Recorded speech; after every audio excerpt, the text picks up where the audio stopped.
ଗୁରୁମାବୃନ୍ଦ, ଉପସ୍ଥିତ ବିଚାରକ ମଣ୍ଡଳୀ ଏବଂ ମୋର ପ୍ରତିଯୋଗୀ ବନ୍ଧୁଗଣ, ଆଜିର ବକ୍ତୃତାର ବିଷୟବସ୍ତୁ ରହିଛି ଓଡ଼ିଶାର ଲୋକକଳାରେ ମୋର ଭୂମିକା।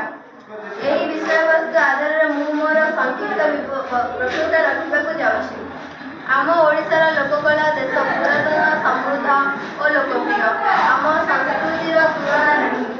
ସେ ଛଉ ନୃତ୍ୟ ହେଉ ନା ଗୋଟିପୁଅ ନୃତ୍ୟ ହେଉ, ସେ ସମ୍ବଲପୁରର ଡାଲଖାଇ ହେଉ କି ବିଶ୍ୱପ୍ରସିଦ୍ଧ ବରଗଡ଼ ଧନୁଯାତ୍ରା, ଏହା ସବୁବେଳେ ଆମକୁ ଅଜସ୍ର ଖୁସି ଏକତା ସୂତ୍ରରେ ବାନ୍ଧି ରଖି ଆସିଅଛି। ଅତୀତରେ ଆମ ପାଲା, ଦାସକାଠିଆ, ଘୁମୁରା ଓ ବାଘନାଚ, ଘୋଡ଼ାନାଚ, କଣ୍ଢେଇର ନାଚ, ଛଉ ଆଦି ରାଜ୍ୟ ବାହାରେ ଆଧୁନିକତାର ପ୍ରଭାବରେ କ୍ରମ ହ୍ରାସ ପାଇଛି। ଏହା ଆମ ସମାଜ ପାଇଁ ଐତିହ୍ୟ ଶୁଭଙ୍କର ନୁହେଁ। ଆମ ସଂସ୍କୃତି, ଆମ ପରମ୍ପରା, ଆମ ଲୋକକଳା